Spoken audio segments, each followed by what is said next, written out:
अच्छा जी, कल हमने अल्हम्दुलिल्लाह दो डायग्राम्स वाली दो सेट्स वाली शेडिंग भी देखी, तीन वाली भी देखी। टिक क्रॉस मेथड को हमने अच्छी तरह से अप्लाई किया था अल्हम्दुलिल्लाह, और हमने समझ लिया था कि किस तरह से शेडिंग होती है, राइट। उसके बाद जो है, अब हम डिसजॉइंट वाला सेट्स का कॉन्सेप्ट हमने पहले भी पढ़ा था। एक दफ़ा फिर उसको रिकैप कर लेते हैं। और सबसेट का कॉन्सेप्ट भी हमने देखा था, और ओवरलैपिंग सेट्स को भी हमने देखा हुआ है। लेकिन अब कुछ बात आपको यहाँ जो बतानी है वो इंशाल्लाह मैं आपके सामने रखता हूँ। और फिर इंशाल्लाह हम एक और चीज़ है जो स्मॉलेस्ट एंड लार्जेस्ट वैल्यूज के हवाले से कुछ सवालात आते हैं, उसके हवाले से थोड़ी गुफ्तगू करता हूँ ताकि आपके कॉन्सेप्ट क्लियर हो। तो हमने डिसजॉइंट सेट्स के हवाले से ये बात सीखी थी और जानी थी कि दो सेट्स डिसजॉइंट होते हैं, इसका मतलब उनमें कुछ कॉमन नहीं होता। If two sets are disjoint, this means there is nothing common between them. कुछ उनमें कॉमन नहीं है। इसका मतलब ये है कि अगर हम देखें, इनका इंटरसेक्शन जीरो है बेसिकली। तो अगर सेट ए और सेट बी को अगर हम डायग्रामेटिकली देखें तो यूनिवर्सल सेट के अंदर जो है, रेक्टेंगल के अंदर दो सेट्स बने हुए हैं, सेट ए और सेट बी, और दोनों में कुछ कॉमन नजर नहीं आ रहा, दोनों बिल्कुल अलग अलग बने हुए हैं। The two sets are disjoint, बिल्कुल अलग, बिल्कुल अलहदा हैं, इनमें कोई चीज आपको कॉमन नजर नहीं आ रही। They are disjoint sets. Sets A और सेट्स बी जो है मुकम्मल तरीके से डिसजॉइंट है, मतलब उनमें कुछ कॉमन नहीं है। तो इसका मतलब अगर मैं सेट की बात करूं तो A intersection B is five. ये बात मैंने आपको बताई थी कि अगर number of A intersection B पूछा जाएगा तो आपने जीरो लिखना होगा, क्योंकि ए इंटरसेक्शन बी का एन का मतलब है number of elements in A intersection B. तो ए इंटरसेक्शन बी क्योंकि नल सेट है, लिहाजा number of A intersection B zero हो जाएगा। अच्छा, अब कोई आपसे number of A intersection B पूछे और आप उसमें ये फाइव वाला सिंबल डाल दें तो ये गलत हो जाएगा। इसी तरह अगर कोई ए इंटरसेक्शन बी पूछे और यहाँ फाइव की जगह जीरो लिख दें तो ये भी गलत हो जाएगा। तो याद रखें, ए इंटरसेक्शन बी का मतलब है आपसे सेट पूछा गया है, और सेट का मतलब होता है नल सेट। नल सेट का साइन है कि आप जीरो लिखकर काट दें, ये फाइव का सिंबल कहलाता है। लेकिन अगर एन है तो इसका मतलब नंबर ऑफ एलिमेंट्स पूछे गए हैं, फिर आप फाइव नहीं लिखेंगे, फिर आप जीरो लिखेंगे। तो ये जीरो लिखा है आपने। तो number of A intersection B is zero and A intersection B is five. अच्छा जी, ये बात समझ में आ गई। अब अगर मुझे कोई कहता है ए यूनियन बी निकालो, ए यूनियन बी का number of A union B निकालो, तो क्योंकि number of A intersection B zero है, तो अगर मुझे कोई कहता है कि ए और बी का टोटल निकालो, ए और बी को टोटल मिला के उनका यूनियन निकालो, तो मैं कहूंगा यार दोनों में कुछ कॉमन तो है नहीं। जितने ए के एलिमेंट्स हैं वो भी ले लो, जितने बी के एलिमेंट्स हैं वो भी ले लो, ए और बी के एलिमेंट्स को कंबाइन कर लो। Number of elements in A plus number of elements in B. तो अगर दो सेट्स डिसजॉइंट हो तो उनका यूनियन निकालना is very very simple. What we have to do is, A के जितने एलिमेंट्स हैं वो और बी के जितने एलिमेंट्स हैं वो, उन दोनों को आपस में क्या करना है, add. Number of elements in A plus number of elements in B. अगर मैं ए यूनियन बी निकालना चाहता हूं डिसजॉइंट सेट्स वाले केस में, तो number of elements in A में number of elements in B add कर दूंगा। लेकिन अगर दो सेट्स ओवरलैपिंग है, तो अब number of A union B निकालने के लिए number of A plus number of B तो करूंगा ही करूंगा, साथ साथ number of A intersection B को माइनस भी करूंगा। डिसजॉइंट के अंदर आप देखें, number of A union B निकालने के लिए क्या फॉर्मूला है, और ओवरलैपिंग सेट्स में number of A union B निकालने का क्या फॉर्मूला है, दोनों में फर्क है। This is there is difference between them. What is the reason behind that, क्या रीजन। भाई जाहिर सी बात है, जब दो सेट्स डिसजॉइंट हैं तो इनका टोटल निकालने के लिए ए के एलिमेंट्स की तादाद और बी के एलिमेंट्स की तादाद को मिला लेंगे, कुछ कॉमन तो है नहीं। लेकिन अगर दोनों में कुछ ओवरलैपिंग मौजूद है, जब मैंने नंबर ऑफ ए लिया तो ये वाला जो रीजन है ये एक दफा इंक्लूड हुआ। इन दोनों का जो ए और बी का जो इंटरसेक्शन वाला रीजन है, जब मैंने ए लिया तो भी ये वाला रीजन शामिल हुआ, और जब मैंने बी लिया तो भी ये रीजन शामिल हो गया। इसका मतलब जो इन दोनों का इंटरसेक्शन वाला एलिमेंट है ये डबल काउंट हो गया। बात को समझिएगा, region one, region two, region three, region four, चार रीजन होते हैं ना, मैंने आपको सिखाया था। Region one, region two, region three and region four. अब सोचें, जब मैंने ए लिया तो रीजन वन रीजन टू दोनों आ गए।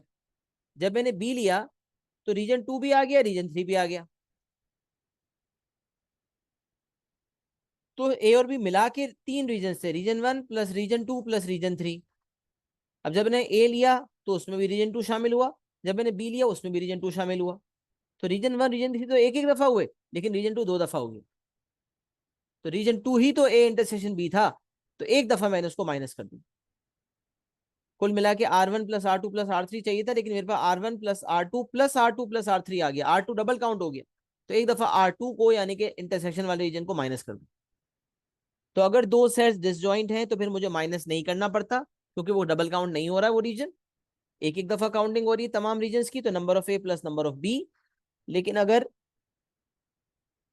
इन दोनों में कुछ ओवरलैपिंग होगा, दो सेट्स अगर ओवरलैपिंग होंगे, तो उनका यूनियन निकालने के लिए मुझे जो है number of A plus number of B निकालने के बाद उनका जो इंटरसेक्शन होगा उसको माइनस भी करना पड़ेगा। सही है। तो ये डिफरेंस है ओवरलैपिंग सेट्स के यूनियन निकालने में और डिसजॉइंट सेट्स की यूनियन निकालने में, जो आपके सामने मैंने रख दिया। सही है। अब ये कहाँ कैसे काम आएगा, ये एक बात की कहानी है। अभी के लिए इतना मैंने इतना समझ लें कि मैंने आपके सामने ये बात बिल्कुल वाज़ेह तौर पे रख दी है कि डिसजॉइंट में और ओवरलैपिंग में number of A union B के फॉर्मूला में क्या डिफरेंस। अच्छा, अब आ जाते हैं सबसेट पे। सबसेट का क्या सीन है भाई? हाँ भाई, सबसेट है। बच्चे बोलेंगे हाँ सर बिल्कुल सही, सबसेट है।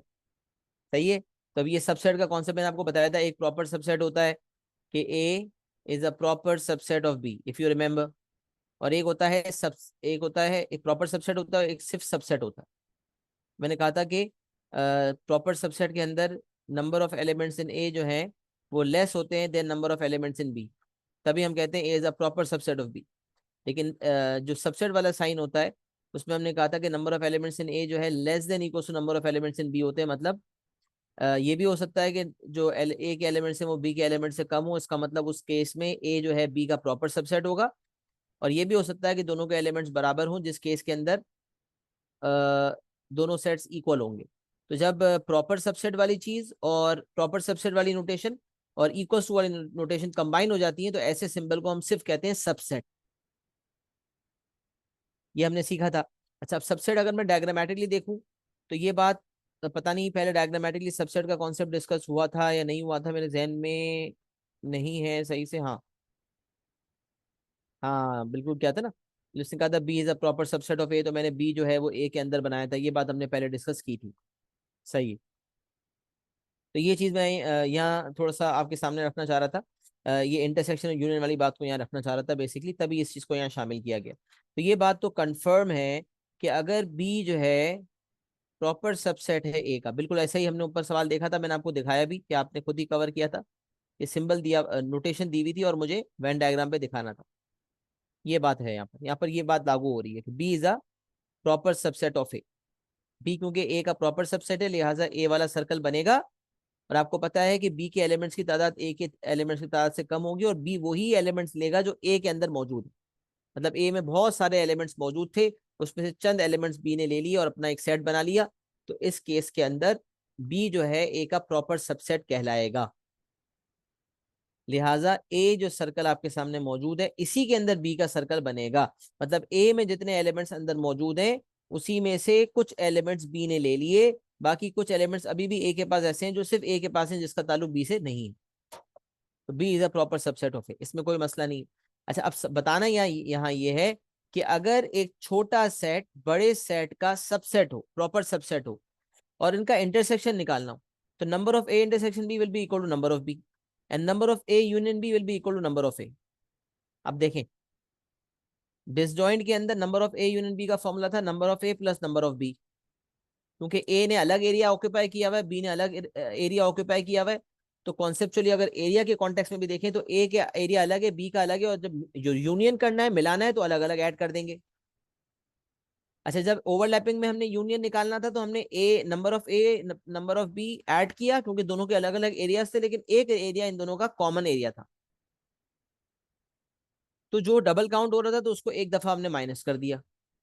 अब यहां अगर हम देखें तो number of A union B निकालने के लिए हमें number of A plus number of B नहीं करना पड़ रहा।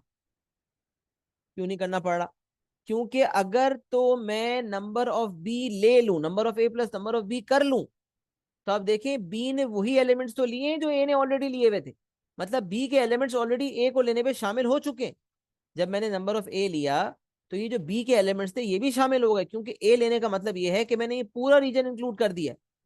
तो नंबर ऑफ बी लेने का तो मतलब ये होगा कि फिर वो एलिमेंट जो ए शामिल कर चुका है वो बी की वजह से दोबारा शामिल हो। जब ओवरलैपिंग के अंदर छोटा सा इंटरसेक्शन था उसको भी माइनस किया था, तो यहाँ तो पूरा का पूरा इंटरसेक्शन है। देखिए ना, पहला पॉइंट यही बता रहा है, number of A intersection B क्या है भाई? नंबर ऑफ बी के बराबर। सोचो, ए और बी की जो इंटरसेक्शन है वो क्या है? वही जो बी है। ये आप मिसाल भी मैंने आपको समझाई दी। मिसाल है 1 2 3 आपका ए सेट है, और बी वाला सेट आपका है 1 और 2। अब आपसे कोई पूछे भाई ए इंटरसेक्शन बी बताओ, ए इंटरसेक्शन बी 1 और 2 होगा, क्योंकि पूरा का पूरा जो बी है वो है ही ए का प्रॉपर सबसेट। लिहाजा जो बी के एलिमेंट्स हैं वो है ही वो वाले जो ए के पास ऑलरेडी मौजूद है। इसका मतलब बी और ए की इंटरसेक्शन वही है जो बी है। तो इसका मतलब A intersection B, set A intersection B will be equal to set B. एक तो ये बात आ गई। और नंबर की बात करेंगे तो number of A intersection B equal to number of B. तो पता चला कि अगर कोई एक सेट दूसरे सेट का सबसेट है, प्रॉपर सबसेट है, तो इनका इंटरसेक्शन छोटे सेट के बराबर होगा। मतलब B is a proper subset of A, तो इनकी इंटरसेक्शन होगी, जो छोटा सेट है इन दोनों में बी है ना, बी प्रॉपर सबसेट है ना, तो number of A intersection will be equal to number of B, मतलब ये वाला सेट जो छोटा है जो प्रॉपर सबसेट है, and number of A union B will be equal to बड़ा वाला सेट। तो अगर एक सेट दूसरे सेट का प्रॉपर सबसेट है, तो उनका इंटरसेक्शन जो है वो छोटे वाले सेट के एलिमेंट्स होंगे, और इनका जो यूनियन है वो बड़े वाले सेट के एलिमेंट्स होंगे। लॉजिकली बात क्या की कि भाई पूरा का पूरा बी ए के अंदर है, तो जो ए का पूरा एरिया था उसमें उसमें से कुछ हिस्सा बी ने ऑक्यूपाई कर लिया। तो इन दोनों का इंटरसेक्शन पूरा का पूरा बी है, छोटा सा रीजन नहीं है बल्कि पूरा का पूरा बी ही इंटरसेक्शन। और यूनियन के लिए हमें ए और बी दोनों के एलिमेंट्स लेने होते हैं, लेकिन जब मैंने ए वाला सर्कल ले लिया तो इसका मतलब ए का पूरा एरिया शामिल हो गया, उसमें बी वाला सर्कल भी मौजूद था तो वो भी शामिल हो चुका है, तो अब मजीद कुछ ऐड करने की जरूरत नहीं। तो number of A intersection B is equal to smaller set which is b, so number of it's equals to number of b, and number of a union b equal to larger set which means number of a। ये जो है subset के हवाले से बात बड़ी important है। Smallest and largest value जो आपको पढ़ाने जा रहा हूँ उससे पहले ये बहुत इंपॉर्टेंट था। सही है। तो मुझे ज़रा बताएं कि यहाँ तक बात कुछ हजम हो गई है।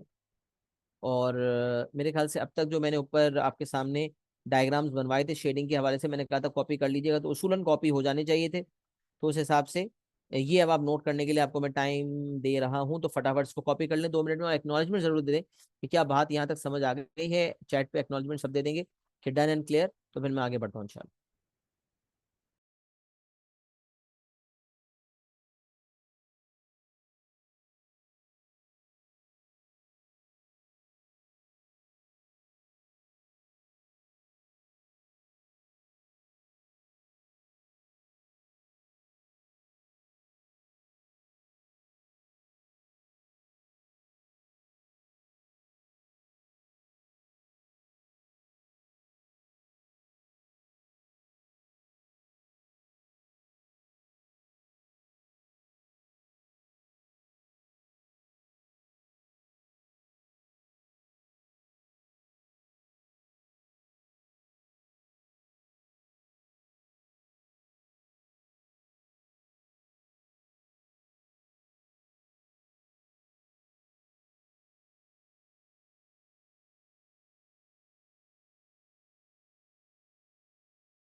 चलिए जी, अल्हम्दुलिल्लाह यहाँ तक हो गया।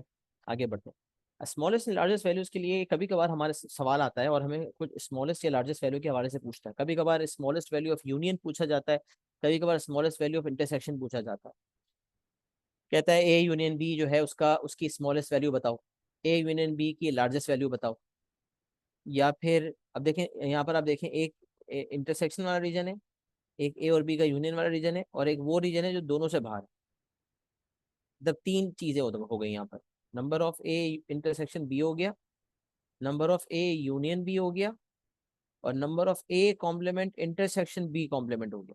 अच्छा, इसको हम इस तरह भी लिखते हैं, number of A union B whole complement, number of A union B whole complement भी कह सकते हैं। अभी हम दो चीजों पे फोकस कर रहे हैं, यूनियन वाली बात में आपको ऐड करता रहूंगा बाद में इंशाल्लाह। पहले जो है दो चीजों में मेरा फोकस है,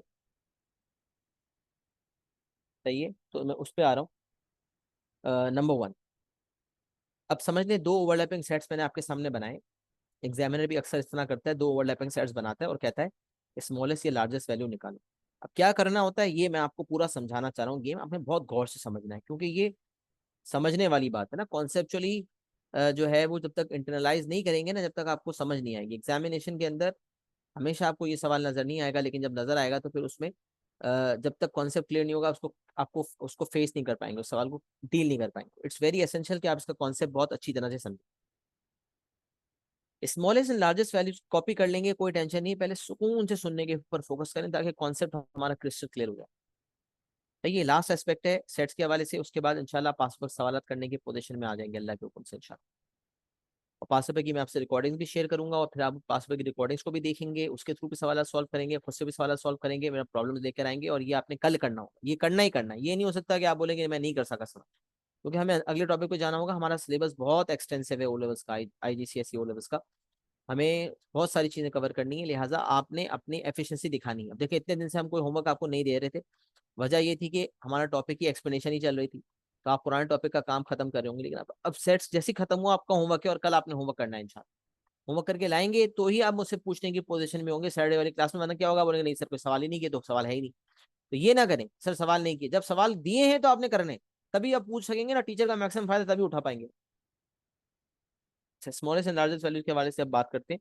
दो मैंने एक यूनिवर्सल सेट बनाया, एक रेक्टेंगल, उसमें दो ओवरलैपिंग सेट्स बना दिए, और ओवरलैपिंग सेट्स के दरमियान एक छोटा सा इंटरसेक्शन है जिसको हम कह रहे हैं एक्स, और एक रीजन है जो बाहर की तरफ है, जो दोनों से बाहर है। तो ये बेसिकली जो ये वाला रीजन है, ये inside A and inside B है, मतलब A intersection B, inside A and inside B. और ये जो वाई वाला रीजन है, this is outside A and outside B, मतलब A complement intersection B complement. तो मैंने क्या कहा, मैंने कहा number of A intersection B is equal to X. मैंने ये भी बताया था कि सेट जब वेन डायग्राम बनाते हैं तो कभी एक्चुअल एलिमेंट्स लिखते हैं और कभी तादाद, तो ये तादाद है। X is not the actual element, this is basically number of elements. तो let the number of elements in A intersection B be X, and the number of elements in A complement intersection B complement be Y. मतलब इनकी intersection को मैं x मान लेता हूँ, और इनके जो बाहर वाला रीजन है उसको, जो दोनों से आउटसाइड है, बाहर वाला जो रीजन है, आउटसाइड ए आउटसाइड बी वाले को वाई मान लिया, और इनसाइड ए इनसाइड बी वाले को एक्स मान लिया। अब इन दोनों पे फोकस करना है। कभी कभार ये एक्स की स्मॉलेस्ट और लार्जेस्ट पूछता है, और कभी कभार ये वाई की स्मॉलेस्ट और लार्जेस्ट पूछता है, और कभी कभार ये ए यूनियन बी का स्मॉलेस्ट और लार्जेस्ट पूछता है। मतलब ए इंटरसेक्शन बी का स्मॉलेस्ट एंड लार्जेस्ट, बाहर वाले रीजन का स्मॉलेस्ट एंड लार्जेस्ट, और कभी कभार ए और बी का यूनियन बी इसका भी स्मॉलेस्ट एंड लार्जेस्ट पूछता है। तो अभी हमारा फोकस फिल वक्त एक्स और वाई पे है, कि दोनों का इंटरसेक्शन का स्मॉलेस्ट और लार्जेस्ट पूछा जाए तो क्या करूं।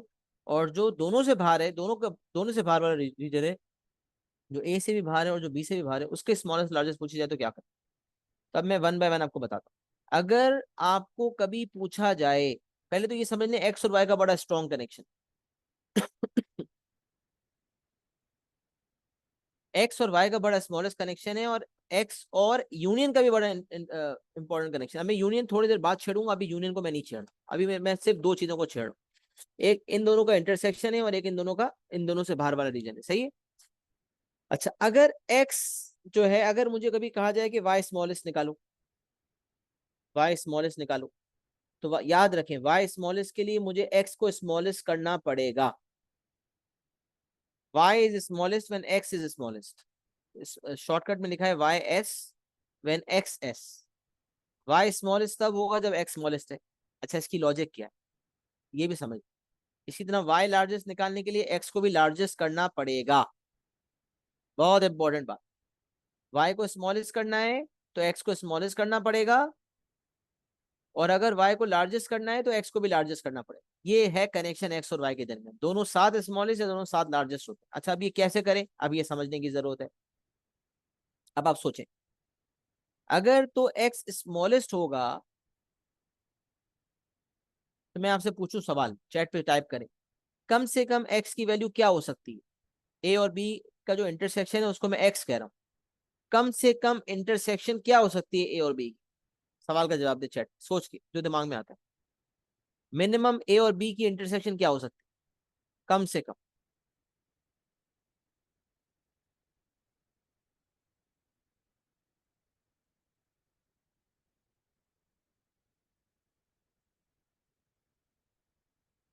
सबने देना है सवाल का जवाब। अगर ए और बी के दरमियान कुछ इंटरसेक्शन को आप कम से कम करना चाहते हैं तो क्या करेंगे। इस सवाल का जवाब ऐसे आगे भी आ रहा है, लेकिन मैंने कहा आपसे पूछ।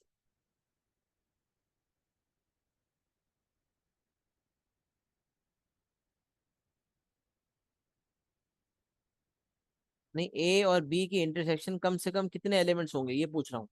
अब्दुल रहमान सवाल तो पूछो। सुनो, ए और बी की जो इंटरसेक्शन है वो मिनिमम कितने एलिमेंट्स होंगे।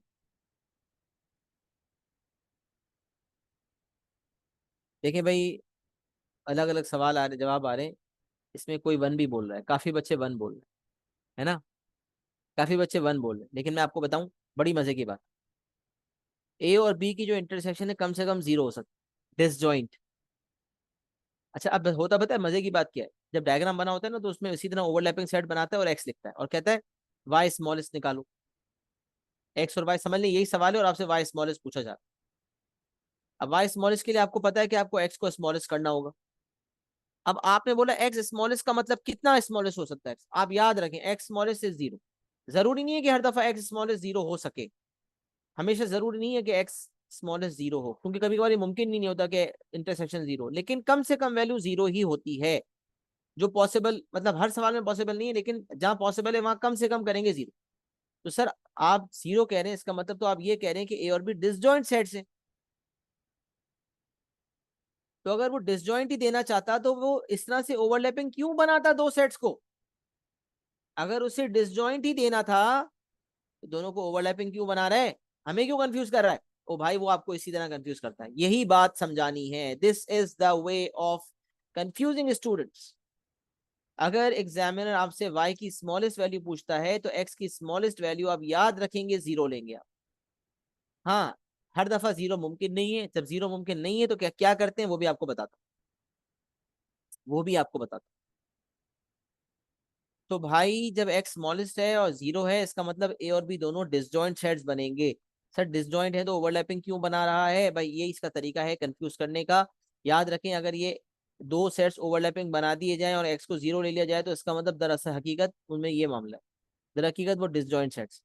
लेकिन वो डिसजॉइंट वाली पॉसिबिलिटी को भी अलग अलग, क्योंकि वो क्या करता है, लार्जेस्ट, अगर एक्स लार्जेस्ट दिलवा रहा है तो उसमें ओवरलैपिंग होना चाहिए, और एक्स स्मॉलेस्ट है और जीरो अगर मुमकिन है तो उसमें डिसजॉइंट होना चाहिए। बट वो अलग अलग डायग्राम बनाएगा तो बच्चे को सब पता चल जाएगा। तो यहाँ वो एक ही डायग्राम के अंदर सारी रिक्वायरमेंट्स को टेस्ट करना चाहता है। स्मॉलेस्ट भी पूछना चाह रहा होता है और लार्जेस्ट भी पूछना चाह रहा होता है। तो उस केस के लिए वो ओवरलैपिंग बना देता है। तो आप समझ लें कि अगर आपको वाई स्मॉलेस्ट चाहिए तो एक्स स्मॉलेस्ट आपको जीरो मानना पड़ेगा। लेकिन हर दफा एक्स जीरो नहीं हो सकता, और जब एक्स जीरो नहीं हो सकता तो फिर क्या करना है ये आपको थोड़ी देर में बता देता हूँ इंशाल्लाह। तो पहले इस बात को समझ लें, पहले जो मैं बात समझाना चाह रहा हूँ उस बात को समझ लें। और वो बात ये है कि अगर, अच्छा, ये कैसे आप कह सकते हैं कि वाई स्मॉलेस्ट निकालने के लिए एक्स को स्मॉलेस्ट किया जाए, ये समझें। वाई जो है बाहर वाला रीजन है। आप सोचें, यूनिवर्सल सेट एक सेट है और उसका एक बहुत बड़ा रीजन है, मतलब बहुत सारे एलिमेंट यूनिवर्सल सेट के अंदर। अगर मैं एक्स को जीरो कर देता हूं, एक्स को अगर मैं जीरो कर देता हूं तो होगा ये कि ए अलग बन जाएगा और बी अलग बन जाएगा। अब सोचते, जो यूनिवर्सल सेट है उसमें तो लिमिटेड एलिमेंट्स है ना। अब यूनिवर्सल सेट के बहुत सारे एलिमेंट्स पे ए का कब्जा हो गया, इसी तरह यूनिवर्सल सेट के बहुत सारे दूसरे एलिमेंट्स पे बी का कब्जा हो गया। अब अगर इन दोनों का कब्जा कुछ कॉमन एलिमेंट्स पे भी था ना, तो बाहर वाले के लिए ज्यादा एलिमेंट्स बच जाएंगे। बट अगर दोनों ने अलग अलग एलिमेंट्स पे कब्जा कर लिया, ए ने अलग अलग एलिमेंट्स पे कब्जा किया और बी ने बिल्कुल अलग एलिमेंट्स पे कब्जा किया, तो ऑटोमेटिकली जो बाहर वाले लोग हैं उनके लिए कम मामला बचेगा। इसकी मिसाल ऐसे समझ लें कि आपके सामने जो है खाना आ रहा है, अब फैमिली का डिनर है, और घर वाले भी बैठ के खा रहे हैं और बाहर के मेहमान भी खा रहे हैं। लेकिन घर वालों के कुछ बच्चों ने कहा कि भाई हमें बहुत भूख लग रही है, अम्मा अम्मा को बोला हमें पहले खाना दे दो। अम्मा ने बोला बेटा मेहमान के साथ बैठ के खाना। बच्चों ने कहा नहीं भाई हम तो पहले खाएंगे, हमें तो भूख लगी है बहुत ज्यादा, जो कि नहीं करना चाहिए। उन्होंने किया भाई, जबरदस्ती, बच्चे थे, छोटे थे। अब उसमें मिठाई भी थी और बहुत सारी मिठाई थी। अब अगर घर वाले बहुत सारी मिठाई, मिसाल है मिठाई 2 किलो है, अब अगर घर के जो बच्चे थे उन्होंने 1 किलो मिठाई खा ली, तो इसका मतलब बाहर वालों के लिए ऑटोमेटिकली सिर्फ 1 किलो मिठाई बचेगी। लेकिन अगर घर वालों ने 1 पाव मिठाई खाई, तो बाहर वालों के लिए ऑटोमेटिकली 1.5 किलो मिठाई बच जाएगी। तो अगर अंदर वाले लोग ज्यादा खाएंगे, तो बाहर वालों के लिए कम बचेगा।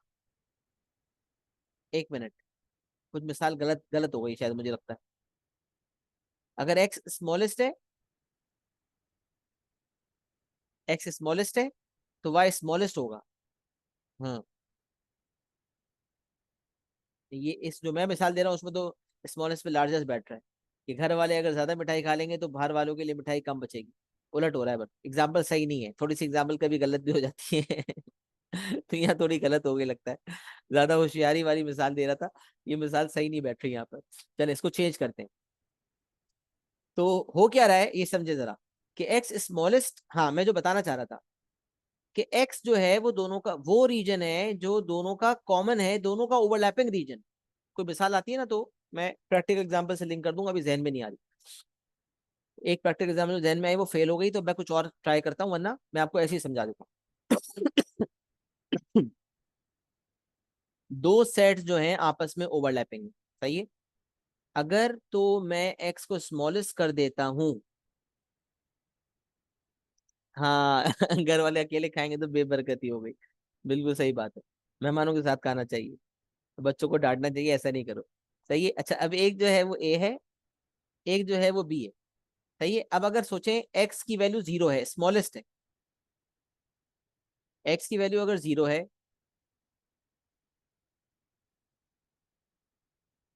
एक्स की वैल्यू अगर 0 है, तो इसका मतलब डिसजॉइंट बनेंगे। तो हुआ ये कि जो बहुत सारे एलिमेंट्स थे उन पे ए और बी का कब्जा आ गया। अच्छा, मैं असल में इससे लिंक कर रहा था, समझ गया मैं जो बात कर रहा था ना वो इससे लिंक हो रही है। हाँ, कि भाई एक्स अगर 0 है, तो इसका मतलब ये हुआ कि ए और बी जो है वो ज्यादा एरिया ऑक्युपाई करेंगे, तो ऑटोमेटिकली बाहर वाले के लिए एरिया कम बचेगा। ये समझ लें आप, जो मैं बता रहा था कि अगर मिठाई का डब्बा है उसमें 2 किलो मिठाई है, तो उसमें एक एक फैमिली ने, एक अम्मा अब्बा थे, उन्होंने अपने किसी दोस्त को दावत दी और उनके 2 बच्चे थे, एक का नाम था ए, एक का नाम था बी, अली और बिस्मा। एक लड़का था और एक लड़की थी, अली और बिस्मा। सही है। अब जो है अली और बिस्मा जितनी मिठाई खाएंगे, जितनी ज्यादा ए और बी को मिठाई मिलेगी, उतनी कम मिठाई मेहमानों के लिए, यानी कि वाई के लिए बचेगी, वाई मेहमान है। तो अगर एक्स स्मॉलेस्ट होगा ना, यानी कि 0 होगा, तो ए और बी डिसजॉइंट हो जाएंगे। और जब ए और बी डिसजॉइंट हो जाएंगे ना, इसका मतलब ए और बी बहुत सारा यूनिवर्सल सेट का रीजन ऑक्युपाई करेंगे। देखिए मिसाल मेरी जहन में कुछ सोच की आई थी, और ये पॉइंट जहन से निकल गया। मिसाल बिल्कुल सही थी, बिला वजह मैंने अपनी मिसाल को गलत कर दिया। मिसाल सही थी, लेकिन उस वक्त मैं एक्स और वाई के कॉन्टेक्स्ट में कंफ्यूज हो गया थोड़ा सा। मैं वापस आ रहा हूँ। अगर एक्स की वैल्यू 0 है, तो होगा ये कि ए और बी डिसजॉइंट हो जाएंगे। अब यूनिवर्सल सेट के कुछ एलिमेंट्स हैं, मखसूस एलिमेंट्स हैं। जब ज्यादा एलिमेंट्स पर ए और बी का कब्जा हो गया, तो बाहर वालों के लिए कम बच गया। तो ए और बी घर वाले हैं, तो घर वालों ने ज्यादा मिठाई खा ली, तो बाहर वालों के लिए मिठाई कम बची। तो इसका मतलब यह है कि अगर एक्स स्मॉलेस्ट होगा, एक्स स्मॉलेस्ट होगा, तो ऑटोमेटिकली ए और बी जो है, जो घर वाले हैं, उनको ज्यादा ज्यादा एरिया मिलेगा, तो बाहर वालों के लिए ऑटोमेटिकली एरिया कम बचेगा। तो इसीलिए एक्स स्मॉलेस्ट पे वाई स्मॉलेस्ट, एक्स स्मॉलेस्ट पे वाई स्मॉलेस्ट क्यों है? क्योंकि एक्स स्मॉलेस्ट होने पे ए और बी डिसजॉइंट हो जाते हैं और ए और बी ज्यादा एरिया पर कब्जा कर लेते हैं। और जब ए और बी ज्यादा एरिया पे कब्जा कर लेते हैं तो जो बाहर वाला रीजन है वाई, उसके लिए फिर कम एरिया बचता है। जब ए और बी ज्यादा मिठाई खा लेंगे तो मेहमानों के लिए कम मिठाई बचेगी। तो ए और बी, ये दो बच्चे हैं, मैंने नाम बता दिया अली और बिस्मा। और ये जो वाई है ये है मेहमान। तो अली और बिस्मा जितनी ज्यादा मिठाई को ऑक्यूपाई करेंगे, जितनी ज्यादा मिठाई पे हाथ डालेंगे, उतनी कम मिठाई वाई यानी कि मेहमान के लिए बचेगी। तो इसका मतलब पता है क्या, मैं आपको बताता हूँ। Number of A intersection B जब बढ़ता है तो number of A intersection B जब कम होता है तो number of A union B बढ़ता है।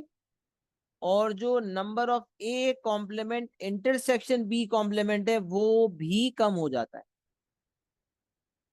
अब ये वाली जो चीज है ऊपर वाली टॉप मोस्ट, इसको मैंने कहा था एक्स और इसको मैंने कहा था वाई। और मैंने आपको कहा था यूनियन वाली चीज को मैंने यहाँ लिखा हुआ नहीं है, लेकिन मैं आपको यूनियन का कॉन्सेप्ट बताऊंगा।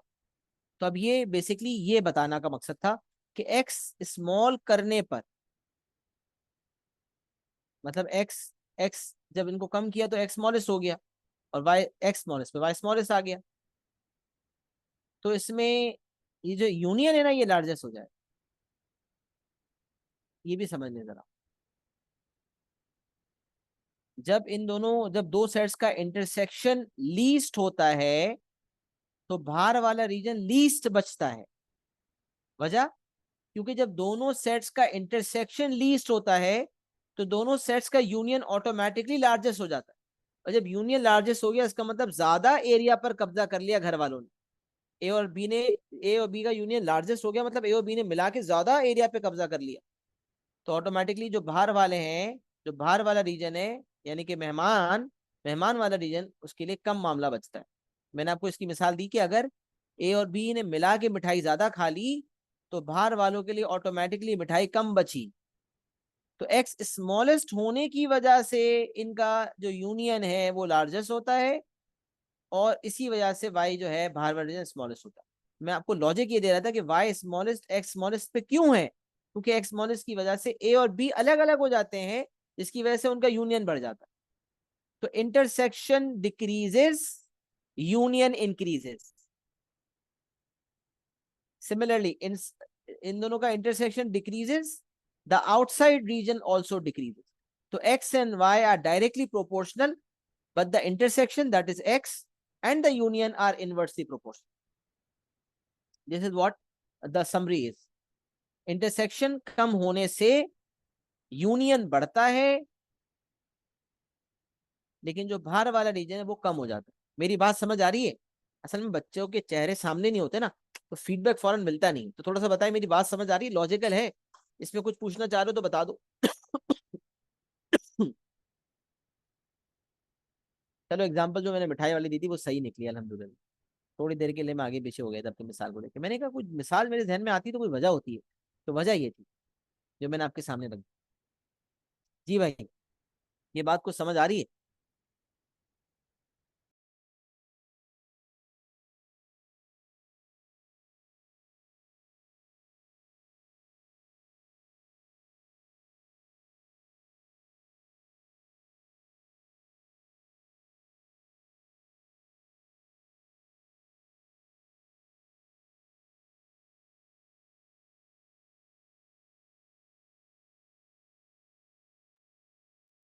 ये बात समझ आ रही, चलिए ग्रेट। अच्छा, आप देखें तो आप करना क्या है कि कभी अगर आपसे इंटरसेक्शन स्मॉलेस्ट पूछा जाए, बाहर वाला रीजन स्मॉलेस्ट पूछा जाए, तो आप इंटरसेक्शन को स्मॉलेस्ट करेंगे। तो y is smallest when x is small. करना क्या होता है ये समझिए।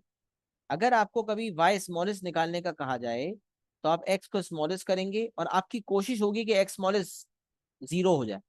मैंने लिखा हुआ है, for smallest x try to make the two sets disjoint if possible. मतलब एक्स स्मॉलेस्ट को जीरो अज्यूम कर लें, एक्स स्मॉलेस्ट को जीरो अज्यूम कर लें, कोशिश करें कि ये हो जाए। हर दफा ये वैलिड नहीं होता। तो अगर कभी आपसे y वाली वैल्यू x स्मॉलेस्ट पूछा जाए डायरेक्टली, तो आप बोलो x स्मॉलेस्ट 0 अगर मुमकिन है तो, नहीं है तो फिर कुछ और होगा, वो मैं आपको बताऊंगा। और अगर y स्मॉलेस्ट पूछा जाए तो x स्मॉलेस्ट ले लेंगे और x स्मॉलेस्ट की कोशिश करेंगे कि वो 0 हो जाए। हर दफा वो 0 मुमकिन है नहीं, ये भी आपको एग्जाम्पल के थ्रू साबित कर दूंगा इंशाल्लाह। तो try to make the two sets disjoint if possible, हमेशा मतलब पॉसिबल नहीं, हमेशा पॉसिबल नहीं। तो डिसजॉइंट का मतलब हो गया x स्मॉलेस्ट 0 हो गया। In such a case y smallest is equals to number of universal set. मैंने आपको कहा था यूनिवर्सल सेट का ये एक सिंबल है और ये भी सिंबल है। नए नया सिंबल नए पुराने का फर्क है। तो number of universal set minus number of A minus number of B. ये मैंने क्योंकि चूंकि खुद टाइप किया है, तो सिंबल में नया वाला सिंबल नहीं है, ये पुराना वाला सिंबल ही यूनिवर्सल सेट का मौजूद।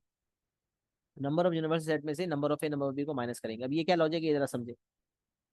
यूनिवर्सल सेट है भाई, और जब मैंने स्मॉलेस्ट एक्स स्मॉलेस्ट 0 कर दिया तो ए और बी डिसजॉइंट हो गए। और जब ए और बी डिसजॉइंट हो गए, ए और बी डिसजॉइंट हो गए, क्या हो गए भाई, ए और बी डिसजॉइंट हो गए। तो अब मुझे कोई पूछता है कि वाई के एलिमेंट्स बताओ कितने हैं। तो वाई के एलिमेंट्स निकालने के लिए क्या करूंगा, यूनिवर्सल सेट में जितने एलिमेंट्स हैं, मतलब रेक्टेंगल में जितने एलिमेंट्स हैं, उनमें से ए के एलिमेंट्स और बी के एलिमेंट्स को माइनस कर दूंगा, तो वाई स्मॉलेस्ट के एलिमेंट्स आ जाएंगे। क्योंकि ए के एलिमेंट्स, बी के एलिमेंट्स और जो बाहर वाले एलिमेंट्स है वाई, उन सबको मिला दें यूनिवर्सल यूनिवर्सल सेट बनता है। तो अगर यूनिवर्सल सेट में से मैं ए और बी के एलिमेंट्स माइनस कर दूंगा तो ऑटोमेटिकली वाई के एलिमेंट बच जाएंगे मेरे पास। तो अगर मुझे वाई स्मॉलेस्ट निकालना हो तो एक्स को स्मॉलेस्ट कर दें और कोशिश करें कि एक्स स्मॉलेस्ट को 0 ले लें, अगर मुमकिन है उस सवाल में, हमेशा मुमकिन नहीं होता। तो try to make the two sets disjoint if possible, x smallest is 0 in such case, in such a case and y smallest is equals to number of universal set minus number of a minus number of b। लेकिन फिर अगला bullet कह रहा है कि if two sets cannot be disjoint, मतलब x equals to 0 is not possible, x 0 जो है ये not possible हो रहा है सेकंड बुलेट के मुताबिक। if two sets cannot be disjoint, find the smallest x using the following formula। अब स्मॉलेस्ट x निकालने के लिए आप क्या करोगे, number of a plus number of b minus number of universal. अच्छा ये पता कैसे चलेगा, जब आपने x को स्मॉलेस्ट कर दिया यानी कि 0 कर दिया और a और b अलग अलग हो गए, डिसजॉइंट हो गए। अब a के पास 50 एलिमेंट्स हैं, b के पास 30 एलिमेंट्स हैं, और यूनिवर्सल सेट में 75 एलिमेंट्स हैं। अब सोचो ये मुमकिन है, a और b का डिसजॉइंट होना मुमकिन है। यूनिवर्सल सेट कह रहा है मेरे पास कुल मिला के 75 एलिमेंट्स, और a के पास 50 हैं और b के पास 30 हैं। उस हिसाब से 50 प्लस 30 तो 80 हो गए। तो 80 तो कुल मिला के एलिमेंट्स नहीं है, तो a और b के मिला के 80 हुए कैसे। एक अब्बा की 5 करोड़ की प्रॉपर्टी है, दो बेटे, एक बेटे ने 3 करोड़ की प्रॉपर्टी ले ली, एक ने 2 करोड़ की ले ली, एक ने, दोनों ने 3-3 करोड़ की प्रॉपर्टी ले ली। अब बच्चे दोनों बोल रहे हैं कि हमने अपने अब्बा की, पहला बेटा बोल रहा है मैंने अपने अब्बा की 3 करोड़ की प्रॉपर्टी ले ली, और दूसरा बेटा भी बोल रहा है मैंने 3 करोड़ की प्रॉपर्टी ले ली। अब्बा बोल रहे मेरे पास 5 करोड़ की प्रॉपर्टी, तुम दोनों ने 3-3 करोड़ ली कैसे। मेरे पास 5 करोड़ की प्रॉपर्टी, तुम लोग 6 करोड़ की प्रॉपर्टी लेके बैठो, वाह भाई वाह, मुझे ज्यादा पता है तुम लोग ज्यादा पता है।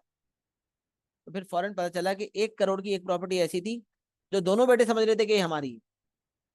पहला वाला बेटा भी समझ रहा था ये मेरी है, और दूसरा वाला भी समझ रहा था मेरी है। तो बाद में पता चला ये वो प्रॉपर्टी है जो दोनों अपनी मान रहे थे, तो इसका मतलब वो जॉइंट ओनरशिप वाली प्रॉपर्टी हो गई।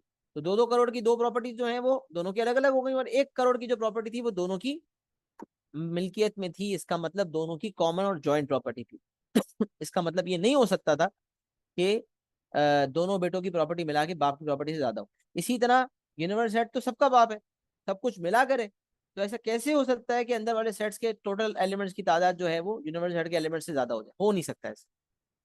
तब सोचें, अब मैं आपसे इस सवाल पूछूं कि ए के पास 50 एलिमेंट्स है, बी के पास 30 एलिमेंट्स है, और यूनिवर्सल सेट का 75 एलिमेंट्स है, तो क्या दो सेट डिसजॉइंट हो सकते हैं। आप बोलेंगे नहीं सर डिसजॉइंट नहीं हो सकते। अच्छा, अब डिसजॉइंट नहीं हो सकते तो आप मुझे बताएं कम से कम इंटरसेक्शन कितनी होनी चाहिए।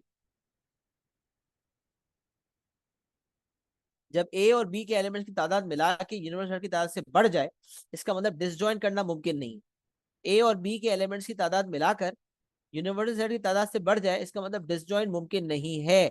कुछ ना कुछ ओवरलैपिंग रीजन होगा, जैसे दो बाप, बेटे थे, एक बाप था, बाप की 5 करोड़ की प्रॉपर्टी थी और दोनों बच्चों के पास 3-3 करोड़ की प्रॉपर्टी थी। तो ये नहीं हो सकता कि दोनों के 3-3 करोड़ की प्रॉपर्टी एक्सक्लूसिव हो, कि उसकी 3 करोड़ की उसकी 3 करोड़ में आपस में कोई कॉमन प्रॉपर्टी ना हो, शेयर्ड प्रॉपर्टी ना हो, ऐसा नहीं हो सकता। यकीनन 1 करोड़ की मिनिमम शेयर्ड प्रॉपर्टी होगी। इसी तरह यहाँ ओवरलैपिंग रीजन मिनिमम कितना होगा इस सवाल के मुताबिक? ए के पास 50 एलिमेंट्स है, बी के पास 30 एलिमेंट्स है, दोनों अगर ये समझ रहे हैं कि दोनों के जो ए के 50 है और बी के 30 है वो दोनों अलग अलग है, मतलब दोनों में कोई कॉमन चीज नहीं है, तो ये गलत सोच रहे हैं। तो इनमें कुछ कॉमन भी होगा, कितना कॉमन मिनिमम होना चाहिए आप बता दो।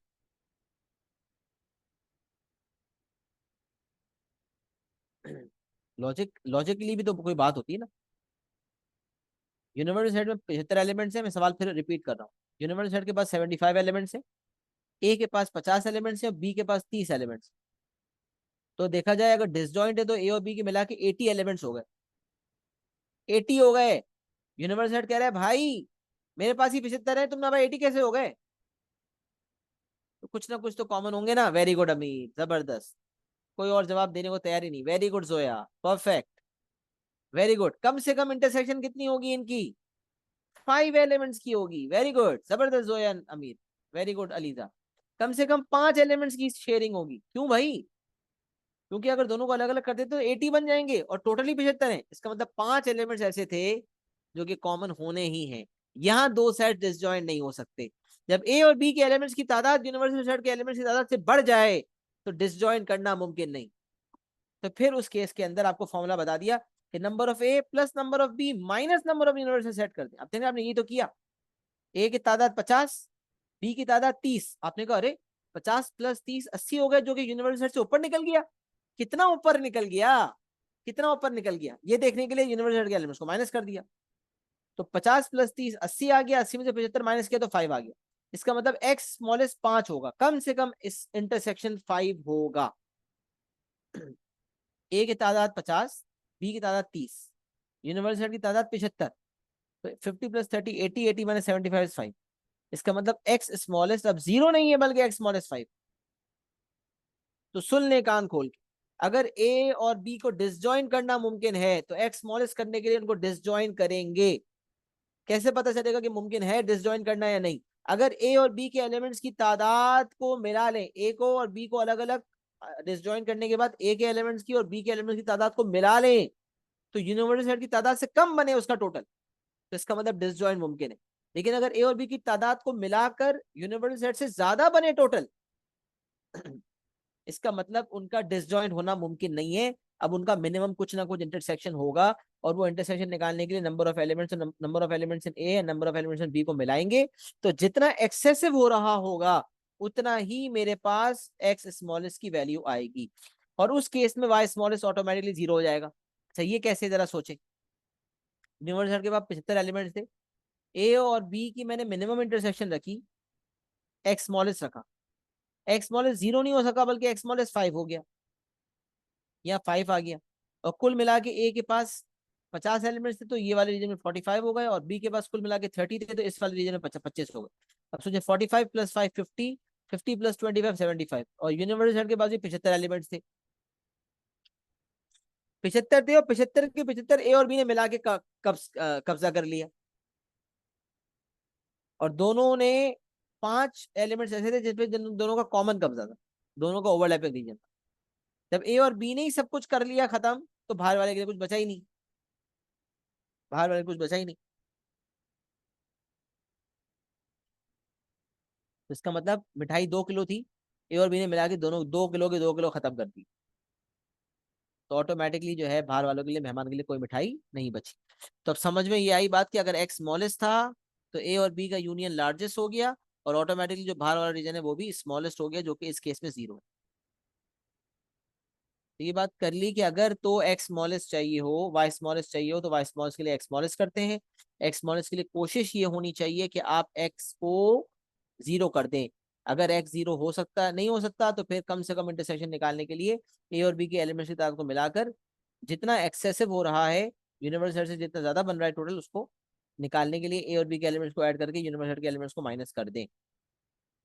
For smallest y, find the smallest value of x first. This is what is written over here as well. अच्छा लार्जेस्ट के लिए क्या करें? अब मुझे कोई बताएगा एक्स लार्जेस्ट करना है, एक्स स्मॉलेस्ट के लिए तो क्या किया? डिसजॉइन कर लिया, सही है ना? अब मैं मुझे बताएं एक्स लार्जेस्ट करना चाहता हूँ। खैर टाइम कम है, फिर भी कोई ट्राई करना चाहे तो बता दे। एक्स लार्जेस्ट, ए और बी का इंटरसेक्शन एक्स है। मैंने ऊपर एक बात आपको बताई थी, कि अगर ज्यादा से ज्यादा इंटरसेक्शन हो करनी हो तो पता है क्या करें, छोटे वाले सेट को बड़े वाले सेट का सबसेट बना दें। लीस्ट इंटरसेक्शन के लिए जीरो की कोशिश करें, नहीं हो सके तो मैंने आपको तरीका बता दिया। लेकिन इस लार्जेस्ट इंटरसेक्शन के लिए, एक्स को लार्जेस्ट बनाने के लिए, एक्स को लार्जेस्ट बनाने के लिए छोटे वाले सेट को बड़े वाले सेट का प्रॉपर सबसेट बना दें। कैसे पता चले छोटा वाला सेट? मिसाल है, आपको पता चल जाए number of elements in A 50 है और number of elements in B जो है 30 है। आपको पता चल गया बी के एलिमेंट्स की तादाद कम है। अब आप ये कर लो कि आप ए के अंदर ही बी बना लो। तो ये बी जो 30 एलिमेंट्स लेकर बैठा है, ये वही वाले हैं जो ए जिन पे कब्जा कर चुका है। दोनों का कॉमन कब्जा हो गया और 20 बाहर हो गए। तो विद इन ए सर्कल 50 आ गए और विद इन बी सर्कल 30 आ गए। अब ऑटोमेटिकली अगर यूनिवर्सल सेट के पास 75 एलिमेंट्स थे, 75 थे यूनिवर्सल सेट के पास, तो 30 और 20 50 तो यहाँ हो गए, तो 25 बाहर वाले के लिए बचे। तो क्योंकि एक्स बढ़ गया, इंटरसेक्शन ज्यादा से ज्यादा हो गया, तो ऑटोमेटिकली बाहर वाला रीजन भी ज्यादा से ज्यादा हो गया और यूनियन कम से कम हो गया, क्योंकि अब दोनों का यूनियन मिला के 50 है। मैंने ये बात आपको बता दी थी कि अगर ए बी छोटे वाला सेट बड़े वाले सेट का प्रॉपर सबसेट हो, तो उन दोनों का इंटरसेक्शन जो है वो छोटे वाले सेट के एलिमेंट्स होते हैं, मतलब 30। ए और बी की इंटरसेक्शन 30 है और उन दोनों का यूनियन जो है बड़े वाले सेट की तादाद होती है, यानी कि 50। ये बात ऊपर बताई थी। बी को ए का प्रॉपर सबसेट बना दिया, तो इन दोनों का इंटरसेक्शन जो है बी के एलिमेंट्स है और इन दोनों का यूनियन जो है वो ए के एलिमेंट्स। तो यही काम यहाँ पर भी बता रहा हूँ आपको। तो यहाँ भी यही बात लिखी हुई कि अगर आप y को लार्जेस्ट करना चाहते हो तो x को लार्जेस्ट कर दो, y लार्जेस्ट करना चाहते हो तो x को लार्जेस्ट कर दो, और x largest y l when x l, y l मतलब y largest when x largest, and for largest x what we have to do, make the smaller set a proper subset of the larger set। Smaller set को larger set का proper subset बना दो। For largest x make the smaller set a proper subset of the larger set. Smaller set को बड़े set का proper subset बना दो, smaller set को लार्जर सेट का प्रॉपर सबसेट बना दो।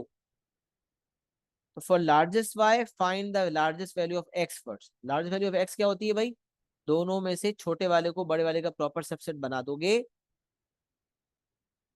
प्रॉपर सबसेट बना दोगे, छोटे वाले को बड़े वाले का प्रॉपर सबसेट बना दोगे, तो छोटे वाले की जो तादाद होगी वो मेरी इंटरसेक्शन हो जाएगी और बड़े वाले की तादाद हो जाएगी वो यूनियन हो जाएगी।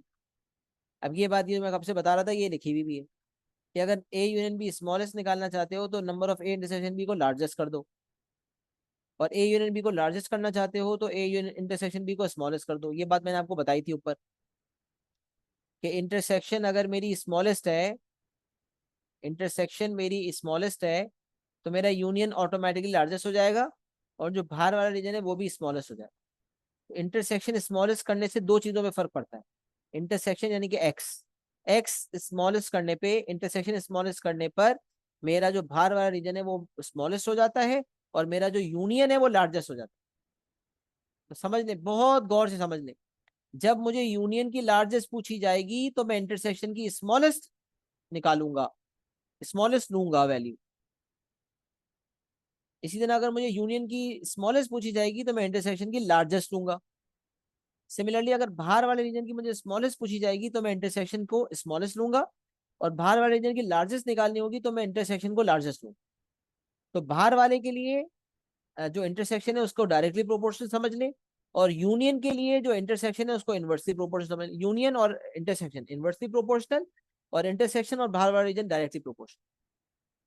दो सेट्स का इंटरसेक्शन और बाहर वाला रीजन डायरेक्टली प्रोपोर्शनल, एक स्मॉलेस्ट दूसरा स्मॉलेस्ट, एक लार्जेस्ट दूसरा लार्जेस्ट। लेकिन दोनों सेट्स का ओवरलैपिंग रीजन मतलब इंटरसेक्शन, और इन दोनों सेट्स का union, they are inversely proportional. मतलब इंटरसेक्शन स्मॉलेस्ट है तो यूनियन लार्जेस्ट, इंटरसेक्शन लार्जेस्ट है तो यूनियन स्मॉलेस्ट। तो बॉटम लाइन ये निकली कि कभी एग्जामिनर बाहर वाले, कभी एग्जामिनर डायरेक्टली इंटरसेक्शन की स्मॉलेस्ट पूछे या इंटरसेक्शन की लार्जेस्ट पूछे तो आप डायरेक्ट कर सकते हो इंटरसेक्शन की स्मॉलेस्ट, जीरो की कोशिश करें, नहीं तो फिर कुछ और है तो फिर ए और बी का टोटल मिला के जितना एक्सेसिव हो रहा है यूनिवर्सल से उतना उसको माइनस कर दें आप, तो निकल जाएगा। तो एक्स स्मॉलेस्ट हो तो जीरो की कोशिश, वरना ए और बी के एलिमेंट्स की तादाद को ऐड करके यूनिवर्सल की तादाद को माइनस कर दे, तो उससे एक्स स्मॉलेस्ट आ जाएगा। और एक्स लार्जेस्ट करने के लिए छोटे वाले सेट को बड़े वाले सेट का प्रॉपर सबसेट बना दे, और जो छोटे वाले सेट के एलिमेंट्स है वही मेरी एक्स की लार्जेस्ट वैल्यू हो जाएगी, क्योंकि वही इंटरसेक्शन हो जाएगा। तो कभी एक्स डायरेक्ट पूछा जाए तो आप एक्स को डायरेक्ट निकाल सकते कभी आपसे y पूछा जाए तो अगर y स्मॉलेस्ट पूछा जाएगा तो x को स्मॉलेस्ट लेंगे, यानी कि 0 या फिर मिनिमम जो होगा। और अगर y को लार्जेस्ट पूछा जाएगा तो x को लार्जेस्ट लेंगे, यानी कि छोटे को बड़े का प्रॉपर सबसेट बना दें। तो अब पूछा x नहीं है, पूछा y है, बट y का ताल्लुक x से है। इसी तरह यूनियन पूछा जाए, यूनियन की स्मॉलेस्ट पूछी जाए, तो यूनियन की स्मॉलेस्ट पूछा जाए तो इंटरसेक्शन को लार्जेस्ट कर दें, और इंटरसेक्शन यानी कि एक्स को लार्जेस्ट करने के लिए छोटे को बड़े का प्रॉपर सबसेट बना दें, और फिर उस हिसाब से देख लें यूनियन क्या बनता है। इसी तरह यूनियन का स्मॉलेस्ट पूछा जाए तो एक्स को, नहीं सॉरी, यूनियन का लार्जेस्ट पूछा जाए तो एक्स को स्मॉलेस्ट कर दें, और एक्स को स्मॉलेस्ट करने के लिए इसको 0 करके देख लें, और 0 नहीं हो सकता तो ए और बी के एलिमेंट्स की तादाद मिलाकर उसमें से number of elements in universal set को माइनस कर। तो बॉटम लाइन डायरेक्ट एक्स पूछा जाए तो आप डायरेक्ट स्मॉलेस्ट लार्जेस्ट निकाल सकते हैं, लेकिन वाई स्मॉलेस्ट लार्जेस्ट पूछा जाए तो उसके लिए एक्स स्मॉलेस्ट लार्जेस्ट कर देंगे, और यूनियन स्मॉलेस्ट लार्जेस्ट पूछा जाए तो उसके लिए भी इंटरसेक्शन को स्मॉलेस्ट लार्जेस्ट कर देंगे। मेरे ख्याल से मैंने हर चीज को कवर कर दी, बात समझ आ रही है। ये पेज बड़ा इंपॉर्टेंट है, बहुत ही ज्यादा इंपॉर्टेंट है, बहुत ही ज्यादा इंपॉर्टेंट है ये बातें जो मैंने आपके सामने कही। मतलब जब ये आएगा एग्जामिनेशन के अंदर तो बहुत ज्यादा फ्रीक्वेंटली टेस्टेड नहीं है, लेकिन जब आता है तो फिर हिला देता है। लेकिन मैंने कॉन्सेप्ट भी ऐसा हिलाने वाला दिया इंशाल्लाह कि आप एग्जामिनर को हिला देंगे कि बच्चे ने ऐसा जबरदस्त कॉन्सेप्ट लगा के किया कि इसको पढ़ाया किसने था। सही है, तो मुझे पता है कॉन्सेप्ट समझ आ गया। एक अदद यस की एक्नॉलेजमेंट दे दें भाई। बोलने वाला बोल बोल के थक जाता है, सुनने वालों को लिखने का भी दिल नहीं चाहता। वेरी गुड, जोया ने पूरा लिखा, yes sir it is clear, जबरदस्त, thank you for the acknowledgement. चले, अब ये एग्जांपल्स हैं आपके सामने, इसमें इसको अप्लाई कर देते हैं। सही है, example number 1, find the following, y smallest निकालना। वही वाला सवाल है, डायग्राम वही है, जो डायग्राम ऊपर आपने देखा वही डायग्राम। वाई स्मॉलेस्ट करने के लिए क्या करते हैं भाई, जरा बताएं।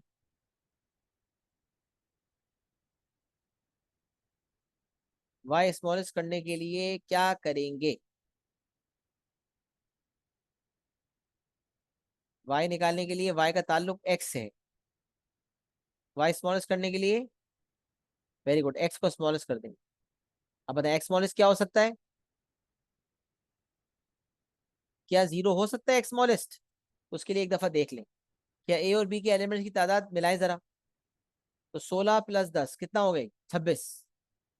बताएं क्या इस एग्जाम्पल में एक्स स्मॉलेस्ट 0 हो सकता है, यस और no. Can the value of X B 0, yes और no.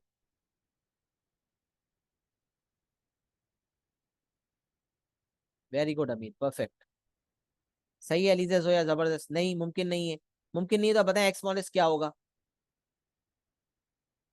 Very good Zoya, very good, perfect. समझ आ रहा है भाई, सर सुफियान जो बता रहे हैं बातें वो समझ आ रही हैं बच्चों को, हाँ। तो एक्स स्मॉलेस्ट जो है आपका ऑटोमेटिकली 0 नहीं, या 0 नहीं हो सकता। जब 0 नहीं हो सकता तो क्यों नहीं हो सकता, क्योंकि जब number of elements in A और number of elements in B को मिला दिया जाए तो 16 + 10 यूनिवर्स 26 कैसे हो सकता है। इसमें से जितने यूनिवर्स के पास है उसको माइनस कर दें, तो 26 - 20 हो गया 6, तो एक्स स्मॉलेस्ट 6 हो गया। अब आप सोचो, द डायग्राम बनाओ।